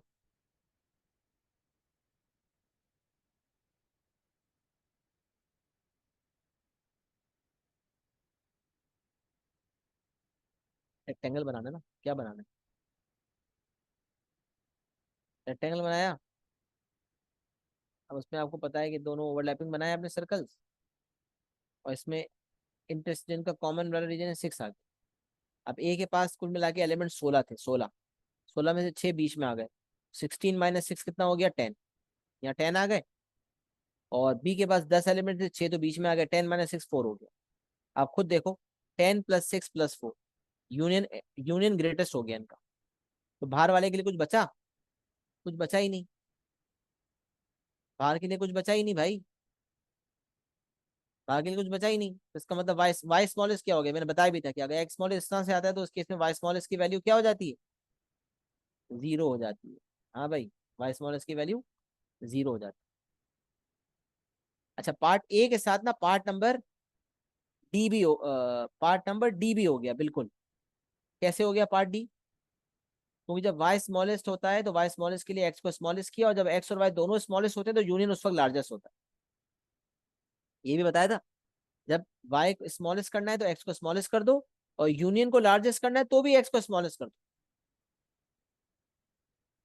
तो डी में जब यूनियन लार्जेस्ट पूछा गया तो आपने इंटरसेक्शन को यानी कि x को स्मॉलेस्ट कर दिया, x स्मॉलेस्ट तो 6 है, तो इसलिए सेम डायग्राम लागू होगा जो यहाँ नजर आ रहा है। तो यूनियन कितना है भाई, 10 + 6 + 4 20। तो number of A union B जो है, number of A union B मिला के जो है वो नंबर ऑफ यूनिवर्सल सेट के बराबर हो जाता है इस केस। नंबर ऑफ यूनियन जो लार्जेस्ट हो सकता है ना, लार्जेस्ट, वो ये हो सकता है कि यूनिवर्सल सेट के पास दो, एक बाप के दो बेटे हैं, तो ज्यादा से ज्यादा मिला के दोनों का यूनियन क्या हो सकता है कि दोनों बेटे मिला के ज्यादा से ज्यादा कितनी प्रॉपर्टी ले सकते हैं, जितने की बाप की प्रॉपर्टी है। अब्बा के पास 5 करोड़ का माल पड़ा हुआ है, तो दोनों बेटे मिला के ज्यादा भी दावा करेंगे हमारे पास सब कुछ है बाप का, तो कितना दावा करेंगे, जितना बाप के पास था 5 करोड़ बस। तो इसी तरह ए यूनियन बी लार्जेस्ट तब होगा जब एक्स स्मॉलेस्ट है, और लार्जेस्ट अगर होगा भी तो कितना होगा, जितना यूनिवर्सल, जितना जितने एलिमेंट यूनिवर्सल सेट के पास है। तो आप देख सकते हैं यूनिवर्सल सेट के पास 20 एलिमेंट्स थे, और जब मैंने एक्स को स्मॉलेस्ट किया था तो वाई स्मॉलेस्ट 0 हो गया था। और जब यूनियन देखा जाए तो 10 + 6 + 4 मिला के 20 बनता है, और यूनिवर्सल सेट के पास 20 एलिमेंट्स ही थे। इसका मतलब यहाँ पर जो यूनियन की लार्जेस्ट वैल्यू हो जाएगी दैट इज 20। तो यूनियन के लार्जेस्ट के लिए और y के स्मॉलेस्ट के लिए, दोनों के लिए मुझे x को स्मॉलेस्ट करना पड़ा, इसलिए पार्ट ए और डी दोनों का ताल्लुक x स्मॉलेस्ट से था। अच्छा, अब बात करते हैं पार्ट बी की। पार्ट बी में कह रहे हैं y को लार्जेस्ट कर दो। अब y को लार्जेस्ट करने के लिए आपको x को भी लार्जेस्ट करना पड़ेगा, जो कि मैंने आपको बताया था। और x को लार्जेस्ट करने का तरीका यह है कि आप छोटे वाले सेट को बड़े वाले सेट का प्रॉपर सबसेट बना दो। छोटा वाला सेट है b वाला, ये a है और ये b है। अब सोचो b के पास कितने एलिमेंट्स है भाई, 10। छोटा है b को b b a का प्रॉपर सबसेट बन गया, और ए के पास 16 एलिमेंट थे तो 10 यहाँ आ गए, 6 यहाँ आ गए। अब देखिए within A circle 16 elements ही हैं, लेकिन उसमें 10 पे बी ने कब्जा कर लिया। अब आप सोचो, जब इंटरसेक्शन एक्स लार्जेस्ट क्या हो गया, जब प्रॉपर सबसेट हो गया, तो पहले आपने लिखा कि वाई लार्जेस्ट चाहिए, तो मुझे एक्स को भी लार्जेस्ट करना पड़ेगा। और एक्स लार्जेस्ट जो है वो ज्यादा से ज्यादा एक्स की जो एक्स है यानी कि इंटरसेक्शन वाला वो कितना हो सकता है, छोटा वाला बड़े वाले का प्रॉपर सबसेट बन जाए, और जितने प्रॉपर वाले के एलिमेंट्स सारे के सारे इंटरसेक्शन हो जाए, तो एक्स लार्जेस्ट 10 हो सकता है। तो एक्स लार्जेस्ट यानी कि intersection largest is basically equals to the number of elements in the smaller set. 16 और 10 में ज्यादा से ज्यादा इंटरसेक्शन 10 हो सकती है ना, जितने बी के पास एलिमेंट है सभी इंटरसेक्शन हो जाए। तो एक्स लार्जेस्ट निकालने की नंबर ऑफ बी जो है वो आपके पास ऑटोमेटिकली, एक्स लार्जेस्ट है तो नंबर ऑफ बी के बराबर हो सकता है, और वो 10 हो सकता है। एक्स लार्जेस्ट आपके पास 10 हो गया, और जब एक्स लार्जेस्ट 10 हो गया तो अब देखें, जो इंटरसेक्शन लार्जेस्ट 10 हो गई, तो अब आप सोचो ए और बी का यूनियन लीस्ट हो गया, तो यहाँ पार्ट सी भी आ गया इसी बेसिस पर। तो अगर मुझे यूनियन एक्स लार्जेस्ट किया है मैंने, जो कि 10 है, तो मेरे पास यूनियन ऑटोमेटिकली लीस्ट हो गया। कितना हो गया भाई number of A union B, number of A union B जो लीस्ट होता है ना, सॉरी स्मॉलेस्ट जो होता है ना, smallest number of A union B smallest होता है ना, वो तब होता है जब एक्स लार्जेस्ट हो, इंटरसेक्शन लार्जेस्ट हो। इंटरसेक्शन लार्जेस्ट हो गया, यूनियन बी लीस्ट हो गया, और ए यूनियन बी लीस्ट होने के बाद उतना ही हो गया जितने नंबर ऑफ एलिमेंट्स इन ए थे, मतलब 16। क्योंकि छोटा वाला बड़े वाले का प्रॉपर सबसेट बन गया, इंटरसेक्शन लार्जेस्ट हो गया, तो यूनियन लीस्ट हो गया। और लीस्ट यूनियन का मतलब है जो दोनों सेट्स में से बड़ा वाला सेट है ना, जितने उसके एलिमेंट्स हैं उतने ही इन दोनों के यूनियन में होंगे, क्योंकि हमें पता है कि छोटा वाला बड़े वाले का प्रॉपर सबसेट बन चुका है, तो इनका यूनियन वही होगा जो बड़े वाले सेट के एलिमेंट्स हैं, जो कि मैं आपको बता चुका था कि इन दोनों का यूनियन वही होगा जो बड़े वाले सेट के एलिमेंट्स हैं, और जो कि 16 है। तो यूनियन स्मॉलेस्ट 16 हो सकता था, यूनियन लार्जेस्ट 20 हो सकता था। और अब मैं ये बता रहा था कि वाई के लिए क्या बचा भाई, तो यहाँ तो वाई के लिए 0 बचा था, कुछ बचा ही नहीं था। लेकिन जब 10 और 6 16 हो गए, इन दोनों का यूनियन मिला के 16 है, और यूनिवर्सल सेट के बाद 20 एलिमेंट्स है, इसके बाद अभी भी बाहर के लिए 4 बच गए। तो इसका मतलब जो वाई लार्जेस्ट हो गए वो 4 हो।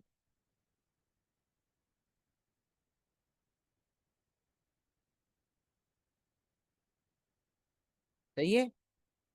तो वाई स्मॉलेस्ट 0, और वाई स्मॉलेस्ट तब जब एक्स स्मॉलेस्ट, और वाई लार्जेस्ट 4, और वाई लार्जेस्ट तब जब एक्स लार्जेस्ट।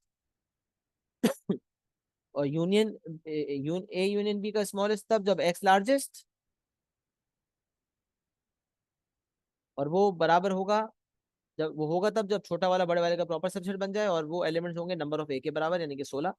और ए यूनियन बी का आप डायग्राम बना के देखो, आपको कुछ समझ में आ जाएगा। Number of A union B largest क्या होगा भाई, जब एक्स स्मॉलेस्ट हो जाए, और जब एक्स स्मॉलेस्ट होगा यूनियन लार्जेस्ट हो जाएगा। और यूनियन लार्जेस्ट कितना होगा भाई, जितना यूनिवर्सल सेट के पास एलिमेंट्स है उतने ही हो सकते हैं, उससे ज्यादा क्या होगा। ये आपका एग्जाम्पल नंबर 1। स्क्रीनशॉट ले लें क्योंकि टाइम कम है, नमाज का टाइम है, आप स्क्रीनशॉट लेके इसको कॉपी कर लीजिएगा अच्छी तरह। मुझे बताइए एग्जाम्पल क्लियर हो गया, जो बातें मैंने बताई थी उसी को अप्लाई किया। Is it clear to everyone? एक दफा मैं कोई भी चीज नहीं समझाता, मैंने मल्टीपल दफा रिपीट कर करके आपको दिमाग में बिठाता हूँ। अब यहाँ देखें वही एग्जाम्पल है, बस थोड़ा चेंज है। वाई स्मॉलेस्ट चाहिए भाई, वाई स्मॉलेस्ट चाहिए, तो वाई स्मॉलेस्ट करने के लिए आपको पता होना चाहिए कि आपको एक्स को स्मॉलेस्ट करना होगा। डायग्राम वही वाला बना हुआ होगा जो अभी आपने टॉप पे देखा था। एक्स स्मॉलेस्ट करना होगा, क्या एक्स स्मॉलेस्ट 0 हो सकता है यहाँ पर?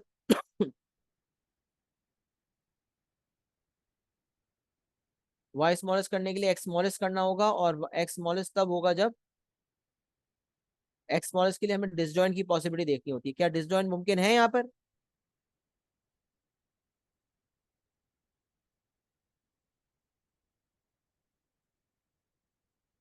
यहाँ तो डिसजॉइंट मुमकिन है ना,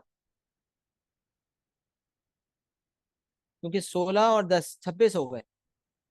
ए और बी के मिला के 26 हो गए, यूनिवर्सल के पास 30 एलिमेंट्स हैं। तो हाँ, ए और बी अगर अलग अलग भी हो जाए तो मुमकिन है। तो यहाँ डिसजॉइंट इज पॉसिबल, जब डिसजॉइंट पॉसिबल हो तो एक्स स्मॉलेस्ट 0 ही होता है। देखिए ए के पास 16 एलिमेंट्स आ गए, और बी के पास 10 एलिमेंट्स आ गए, तो एक्स को स्मॉलेस्ट किया। अच्छा 16 और 10 कितने हो गए, 26। और कुल मिला के 30 थे, 30 में से अगर 16 और 10 माइनस कर दे, 26 माइनस कर दे, तो बाहर वाले के लिए भी 4 बच गए। 30 माइनस 26 इज 4। तो वाई स्मॉलेस्ट हो गया, इस केस में एक्स स्मॉलेस्ट 0 हो गया, एक्स स्मॉलेस्ट 0 हो गया। और एक्स स्मॉलेस्ट करने के बाद जो बाहर वाले रीजन की वैल्यू है वो भी स्मॉलेस्ट होनी है, तो पता है वाई स्मॉलेस्ट के लिए एक्स स्मॉलेस्ट करते हैं, एक्स स्मॉलेस्ट 0 है, तो बाहर वाले रीजन में वैल्यू बची 4। जो कि मैंने आपको बताया कि कैसे निकाली, यूनिवर्सल सेट में से मैंने ए और बी के एलिमेंट्स माइनस कर दिए, तो मेरे पास 4 आ गया। तो इसका मतलब वाई स्मॉलेस्ट इस केस में 4। तो पार्ट ए के बाद आपको पता है फॉरन पार्ट डी करवाता हूं मैं, क्योंकि लिंक्ड है ए और डी। अब आपसे पूछा जा रहा है भाई ए यूनियन बी का लार्जेस्ट बताओ। तो ए यूनियन बी का लार्जेस्ट निकालने के लिए भी आपको पता है कि आपको इंटरसेक्शन का स्मॉलेस्ट करना है। एक्स स्मॉलेस्ट क्योंकि 0 है, तो अब देखो जब एक्स स्मॉलेस्ट 0 है तो यूनियन कितना होगा, यूनियन लार्जेस्ट होगा, तो 16 और 10 26, 16 और 10 मिला के 26 होगा।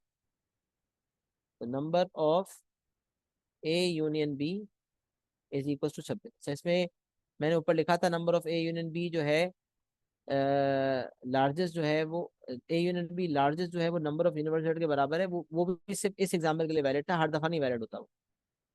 ये कोई ऐसा जनरल रूल नहीं है। मतलब ये अगर आप देखो तो ये कोई जनरल रूलिंग नहीं है कि number of A union B हमेशा नंबर ऑफ यूनिवर्सिटी के बराबर है, वो इस एग्जाम्पल में वैलिड। इसी तरह number of A union B smallest number of A के बराबर होता है, ये भी कोई जनरल रूलिंग नहीं है, ये सिर्फ इस एग्जाम्पल में वैलिड। इसलिए आप एक्स स्मॉलेस्ट वाई स्मॉलेस्ट देखने के बाद जो यूनियन बने वो कर लो। एक्स स्मॉलेस्ट किया मतलब डिसजॉइंट किया, तो अब ऑटोमेटिक देखो दोनों अलग अलग है, तो 16 + 10 26 हो गया, दोनों का यूनियन जो है वो ऑटोमेटिकली हमारा लार्जेस्ट हो गया, और वो हो गया 26। अच्छा फिर हम पार्ट बी देख लेते हैं। पार्ट बी में कह रहा है वाई लार्जेस्ट, वाई लार्जेस्ट। तो वाई लार्जेस्ट करने के लिए आपको एक्स को लार्जेस्ट करना पड़ेगा, और एक्स लार्जेस्ट करने के लिए आप वही करोगे कि छोटे सेट को बड़े सेट का सबसेट बनाओ। तो आपने छोटा बनाया, दूसरा सर्कल बनाया, ए बनाया, बी बनाया।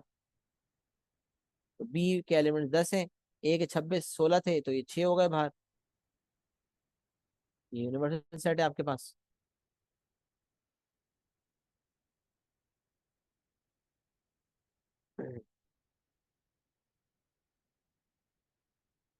छोटे वाले को बड़े वाले का सबसेट बना दिया आपने। जैसे आपने छोटे वाले को बड़े वाले का सबसेट बनाया, तो आपके पास आप देखें कुल मिला के 30 एलिमेंट्स थे। 6 और 10 कितने हो गए, 6 और 10 16 हो गए, और बाहर वाले के 14 बच गए। 30 में से 16 इन दोनों ने ले लिए, तो बाकी ऑटोमेटिक 14 बच गए, 14। बाहर वाले के लिए 14 बच गए, अब आपसे कोई पूछे वाई लार्जेस्ट बताओ, तो एक्स लार्जेस्ट जो है आपके पास, एक्स लार्जेस्ट इंटरसेक्शन जो है वो ऑटोमेटिकली इट्स 10। तो मतलब intersection is basically equal to number of B. But diagram बना के देख लेंगे तो आसान है। सब जो डिसजॉइन की कोशिश करें, नहीं हो सकता तो मिनिमम इंटरसेक्शन आपको निकालना सिखा दी थी। और लार्जेस्ट के लिए तो आपने छोटे वाले को बड़े वाले का प्रॉपर सबसेट बना देना, डायग्राम को आप बाकी डायग्राम बना लेना, डायग्राम के हिसाब से खुद ब खुद आपको पता चल जाएगा। अब देखो इन दोनों का इंटरसेक्शन 10 है, तो लार्जेस्ट इंटरसेक्शन 10 है, और ऑटोमेटिकली बाहर वाले के लिए 14 बचे, तो वाई लार्जेस्ट 14 होंगे। वाई लार्जेस्ट पूछा गया था, वाई लार्जेस्ट 14 होंगे। सही है। और आपसे फिर एक और चीज पूछी हुई है पार्ट नंबर सी के अंदर, number of A union B smallest बताओ। Number of A union B smallest निकालने के लिए आपको बता दिया था कि आपको इंटरसेक्शन यानी कि सी को लार्जेस्ट करना होगा, एक्स को सॉरी, एक्स को लार्जेस्ट करना होगा, एक्स लार्जेस्ट 10 है। और आप देख लें डायग्राम से, जब एक्स लार्जेस्ट किया हुआ है तो इन दोनों का यूनियन जो है वो स्मॉलेस्ट आ रहा है, मतलब 10 और 6 16। तो number of A union B is equals to 60। सही है। अच्छा ये ऐसा ना हो कि आप इसको एज अ रूल याद कर लें, तो मैं ए यूनियन बी का ये हटा रहा हूँ ये वाली बात, क्योंकि ये एग्जाम्पल टू एग्जाम्पल वेरी करेगी, तो मैं इसको चेंज कर रहा हूँ। मैं स्क्रीनशॉट भी आपसे दिलवाता हूँ, और यहाँ भी इसको as a number as a rule को याद ना कर ले, इसलिए इसको मैं यहाँ से हटा रहा हूँ। ये पहले एग्जाम्पल दोबारा से नया स्क्रीनशॉट लें।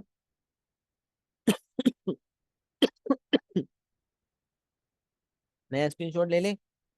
याद रखें एज अ रूल उसको याद नहीं रखना, बस आपने एक्स स्मॉलेस्ट वाई स्मॉलेस्ट के लिए एक्स स्मॉलेस्ट करना है, वाई लार्जेस्ट के लिए एक्स लार्जेस्ट करना है, और यूनियन लार्जेस्ट के लिए भी आपने एक्स यानी कि इंटरसेक्शन को स्मॉलेस्ट करना है, और यूनियन स्मॉलेस्ट के लिए भी आपने जो है इंटरसेक्शन को लार्जेस्ट करना।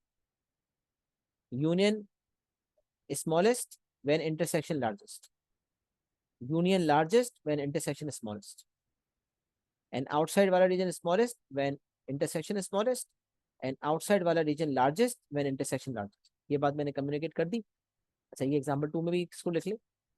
जो चीज एज रूल याद करनी है वो एज रूल याद करें, जो एज रूल याद नहीं करना उसको एज रूल याद नहीं करेंगे। सही है। तो ये दो एग्जाम्पल्स हमने कर लिए, जिसके बाद अल्हम्दुलिल्लाह हमारी सेट्स की एक्सप्लेनेशन मुकम्मल हो गई। अब ये आधे पौने घंटे के अंदर इंशाल्लाह ये लेक्चर आपका एलएमएस पे अपलोड हो जाएगा। उसके अलावा 510 के फाइल्स भी अपलोड हो जाएंगी। उसके अलावा जो 500 के कुछ सवाल मेरे पास सॉल्व हुए वो भी अपलोड हो जाएंगे। तो अब आपने आज का दिन अगर आज निकाल सकते हैं, आज के दिन 1-2 घंटे निकाल सकते हैं, तो आज से शुरू करें सेट से सवाल। वरना जितना सेट से उसके नोट्स वोट्स बना के इसको लॉक करें, पहले अभी नोट्स बना लें, मुकम्मल कर लें जो भी स्क्रीनशॉट लिए, उसके बाद तैयार हो जाएं। कल भरपूर तरीके से सवाल करके आपने सैटरडे वाली क्लास में लाना है इंशाल्लाह। और जो मसले मसाइल उन्हें पूछने, ताकि सेट को हम सैटरडे वाली क्लास में एंड कर दें। तो बहुत सारा ख्याल रखिएगा, दुआ में मुझे याद रखिएगा। अस्सलाम वालेकुम वरहमतुल्लाहि वबरकातुहू।